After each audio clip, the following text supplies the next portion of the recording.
Hi friends, welcome to சிட்டியை சமையல். இன்றைக்கி எல்லாருக்கும் பிடிச்ச அதிரசம் தான் எப்படி செய்யுதுன்னு பார்க்க போகிறோம். தீபாவளிக்கு எல்லார் வீட்லேயும் செய்யக்கூடிய ஒரு ஸ்வீட்னா அது அதிரசம் தான். நம்ம சேனலை ஃபஸ்ட் டைமாக பார்க்குறவங்க மறக்காமல் சப்ஸ்கிரைப் பண்ணிக்கோங்க, பெல் பட்டனையும் கிளிக் பண்ணுங்கள். அப்போ தான் நாங்கள் போடுற வீடியோ உங்கள் வீட்டின் சமையல் மெனுவாக மாறும். சிட்டியை சமையல் சேனலுக்கு சப்போர்ட் பண்ணுங்கள். அதிரசம் பிரிஞ்சு போகாமல் செம சாஃப்டாக எப்படி செய்யுதுன்னு வாங்க சேனலுக்குள்ளே போய் பார்க்கலாம். வீடியோவை ஸ்கிப் பண்ணாமல் பாருங்கள். அதிரசம் பண்ணுறதுக்கு 1.5 கிலோ ரேஷன் பச்சரிசி எடுத்து நல்லா தண்ணி விட்டு சுத்தமாக கழுவி தண்ணியெல்லாம் வடிகட்டி எடுத்துருக்கேன். அரை மணி நேரம் ஊறினதுக்கப்புறம் துணியை விரித்து அதில் உணர விட்டுறலாம். 10 நிமிஷம் ஃபேன் காற்றுல உணர விட்டாலே கரெக்டாக இருக்கும். வெயிலில் காய வைக்கக்கூடாது, அரிசி ரொம்ப காஞ்சிடக்கூடாது. மாவு இடிக்கிறதுக்கு அரிசியோட ஈரப்பதம் ரொம்ப முக்கியம். நான் மிஷினில் கொடுத்து தான் அரிசியை இடிச்சிட்டு வர போகிறேன். நீங்கள் மிக்சியில் கூட திரித்து எடுக்கணுன்னா எடுத்துக்கிடலாம். அரிசி பதம் கரெக்டாக இருக்குது. இப்போ அரிசியை மிக்சியில் இடிச்சிட்டு வந்துடலாம். எந்த பாத்திரத்தில் மாவு சேர்க்க போகிறோனோ அந்த பாத்திரத்தில் தான் அரிசியை மாற்றி எடுத்திருக்கேன். கூடவே கொஞ்சமாக கசகசா சேர்த்து தெரியுது பாருங்கள். கூடவே 4 ஏலக்காய் சேர்த்துருக்கேன். நீங்கள் தேவைன்னா அரிசியோட சேர்த்துக்கோங்க, இல்லை பாகு காய்ச்சும் போது ஏலக்காய் சேர்த்துக்கிடலாம். அரிசியை இடிச்சிட்டு வந்துடலாம். இடிச்சிட்டு வந்துட்டேன். மாவு ரெடி ஆயிடுச்சு. பாகு ரெடி பண்ணிடலாம். 1 கிலோவும் 50 கிராம் வெல்லமும் உடச்சி போட்டிருக்கேன். ஒரு பாத்திரத்தில் ஒரு 100 கிராம் அளவு தண்ணி சேர்த்துருக்கேன். இந்த அளவு கரெக்டாக இருக்கும். இப்போ அடுப்பை ஆன் பண்ணி அடுப்பில் வச்சிடலாம். வெல்லம் கரையிற வர நல்லா கலந்து விட்டுக்கிட்டே இருங்க.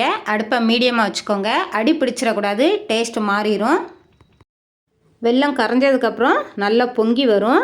அடுப்பை மீடியமாகவே வச்சு நல்லா கிளறி விட்டுக்கிட்டே இருங்க. வெல்லம் நல்லா கரைஞ்சிருச்சு பாருங்கள். நான் ரேஷன் அரிசி தான் யூஸ் பண்ணியிருக்கேன். நீங்கள் கடையில் அரிசி வாங்கி கூட ரெடி பண்ணிக்கிடலாம். 1 கிலோ அரிசிக்கு வெல்லம் 3/4 கிலோ எடுத்தால் கரெக்டாக இருக்கும். நம்ம 1.5 கிலோ அரிசி எடுத்ததுனால 1 கிலோவும் 50 கிராமும் எடுத்திருக்கோம். இந்த அளவு அதிரசத்துக்கு கரெக்டாக இருக்கும். ஒரு கிண்ணத்தில் தண்ணி வச்சு இந்தமாரி பாகை விட்டு பார்த்தீங்கன்னா பிரிஞ்சு போகுது பாருங்கள். இப்போ பாகு ரெடி ஆகலை. பாகு ரெடி ஆயிடுச்சுன்னா அந்த தண்ணியில் விடும்போது நல்லா திரண்டு வரும். இந்தமாரி பிரிஞ்சு போகாது. பபுள்ஸ்லாம் நல்லா கம்மியாயிடுச்சு பாருங்கள். பாகு ரெடி ஆயிடுச்சு. நான் இப்போ உங்களுக்கு கிண்ணத்தில் விட்டு காமிக்கிறேன் பாருங்கள். அந்த கிண்ணத்தில் விடும்போது நல்லா சேர்ந்து வருது பாருங்கள். பிரிஞ்சு போகாமல் இந்தமாரி வரும்போது கரெக்டாக இருக்கும். இங்கே ரொம்ப காய்ச்சினீங்கன்னா பாகு முருகிரும். பாகு முருகுனாலும் அதிரசம் கரெக்டாக வராது. இந்த பதம் கரெக்டாக இருக்கும். மாவில் பாருங்கள் ஈரப்பதம் இருக்குது. நம்ம பாகு ரெடி ஆயிடுச்சு. இப்போ கொஞ்சம் கொஞ்சமாக பாகை மாவில் சேர்த்து நல்லா கிளறி விட்டுறலாம். பாகு சேர்த்து நல்லா கலந்து எடுத்துருங்க. மாவு அங்கங்கே திட்டாக இருந்துடக்கூடாது. பாகு எல்லாத்துலேயும் நல்லா சேர்ந்து தளன்னு கிண்டி எடுக்கணும். மாவு இடிச்சிட்டு வந்த உடனே மூடி வச்சுட்டு பாகு ரெடி பண்ணி அதிரசத்துக்கு மாவு சேர்த்து வச்சுருங்க.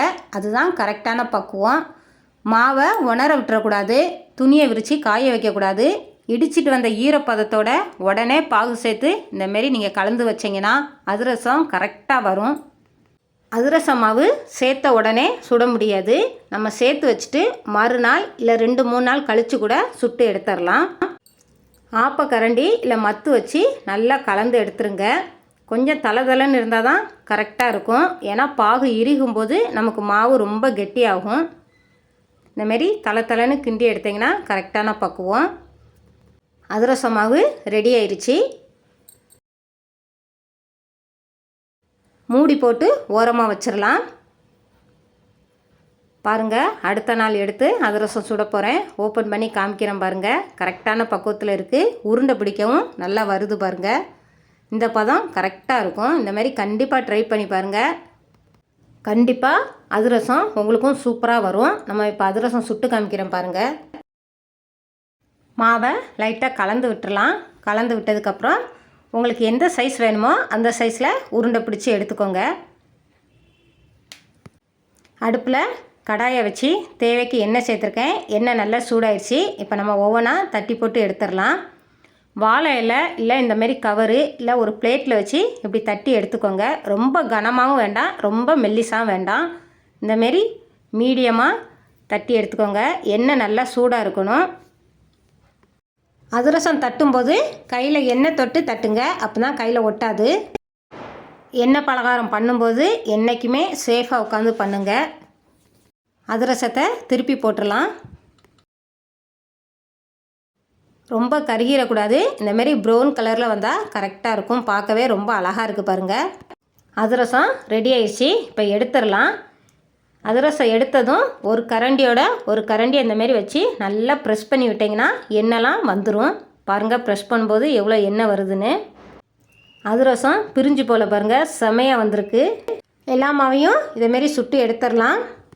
பஞ்சு போல் செம்ம டேஸ்ட்டாக அதிரசம் சுட்டு எடுத்தாச்சு. நீங்களும் இதுமாரி ட்ரை பண்ணி பாருங்கள், உங்களுக்கும் ரொம்ப பிடிக்கும். அதிரசம் உடனே சாப்பிட்றதுக்கு மொறுன்னு தான் இருக்கும். மறுநாள் தான் நல்லா சாஃப்டாக இருக்கும். காத்தோட்டமாக அதிரசத்தை வைங்க.